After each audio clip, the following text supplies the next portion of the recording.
Strega Nona, an old tale, retold and illustrated by Tommy DePaola. In a town in Calabria, a long time ago, there lived an old lady everyone called Strega Nona, which meant Grandma Witch. Although all the people in the town talked about her in whispers, they all went to see her if they had troubles. Even the priest and the sisters of the convent went, because Strega Nona did have a magic touch. She could cure a headache with oil and water and a hairpin. She made special potions for the girls who wanted husbands. And she was very good at getting rid of warts. But Strega Nona was getting old, and she needed someone to help her keep her little house and garden. So she put up a sign in the town square. And Big Anthony, who didn't pay attention, went to see her.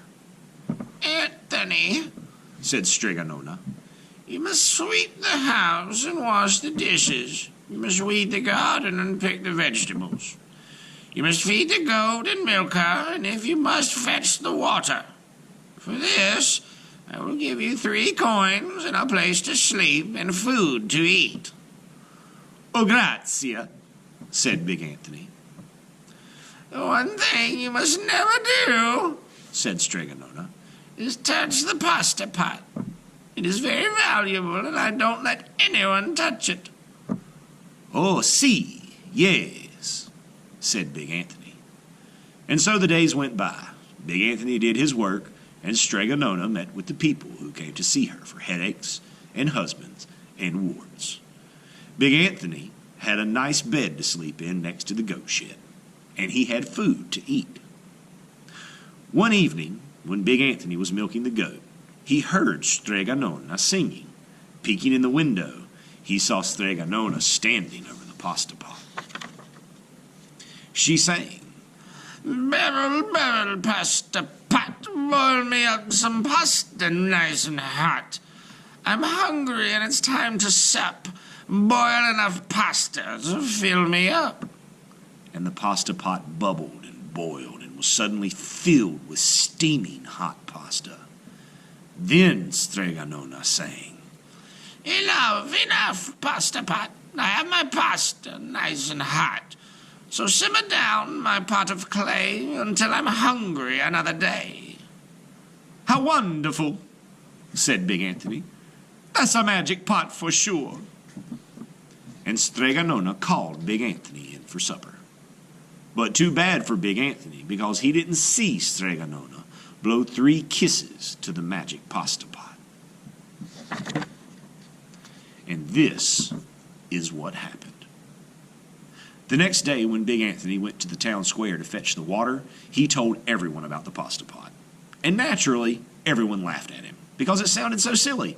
A pot that cooked all by itself? "You better go and confess to the priest, Big Anthony," they said. "Such a lie." And Big Anthony was angry, and that wasn't a very good thing to be. "I'll show them," he said to himself. "Someday I will get the pasta pot and make it cook, and then they'll be sorry." That day came sooner than even Big Anthony would have thought, because 2 days later Strega Nona said to Big Anthony, "Anthony, I must go over the mountain to the next town to see my friend, Strega Amelia. Sweep the house and weed the garden, feed the goat and milk her, and for your lunch there are some bread and cheese in the cupboard. And remember, don't touch the pasta pot." "Oh, yes, yes, Strega Nona," said Big Anthony. But inside he was thinking, my chance has come. As soon as Strega Nona was out of sight, Big Anthony went inside, pulled the pasta pot off the shelf, and put it on the floor. "Now, let's see if I can remember the words," said Big Anthony.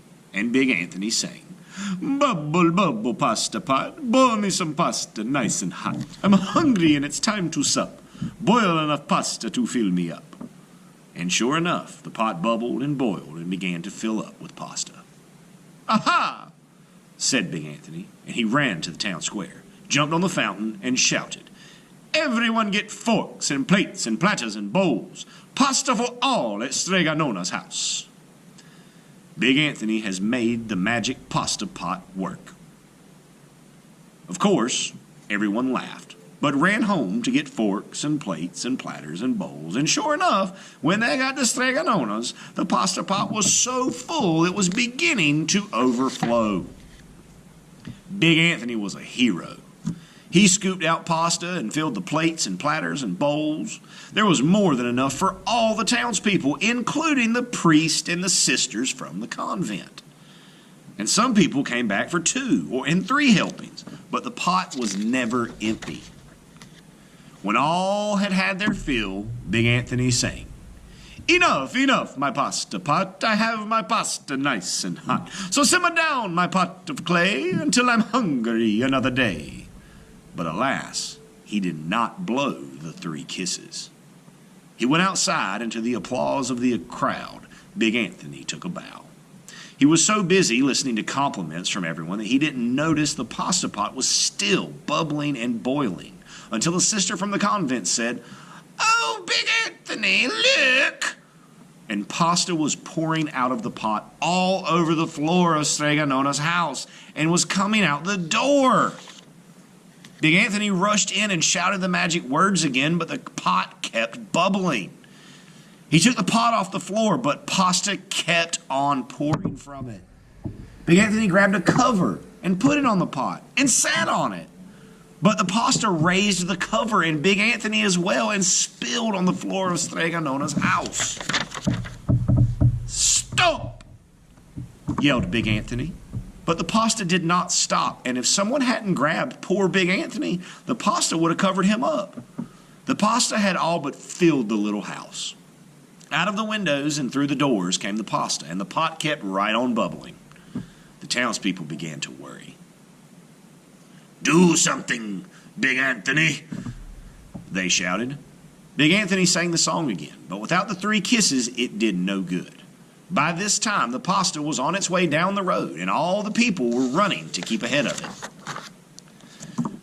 "We must protect our town from the pasta," shouted the mayor. "Get mattresses, tables, doors, anything to make a barricade." But even that didn't work. The pot kept bubbling, and the pasta kept coming. "We are lost," said the people, and the priest and the sisters of the convent began to pray. "The pasta will cover our town," they cried, and it certainly would have had Strega Nona not come down the road, home from her visit. She didn't have to look twice to know what had happened. She sang the magic song and blew the 3 kisses, and with a sputter, the pot stopped boiling and the pasta came to a halt. "Oh, grazie! Thank you, Strega Nona!" the people cried. And then they turned on poor Big Anthony. "String him up!" the men of the town shouted. "Now wait," said Strega Nona. "The punishment must fit the crime." And she took a fork from a lady standing nearby and held it out to Big Anthony. "All right, Anthony, you wanted pasta from my magic pasta pot," Strega Nona said. "And I want to sleep in my little bed tonight. So start eating." And he did. Poor Big Anthony.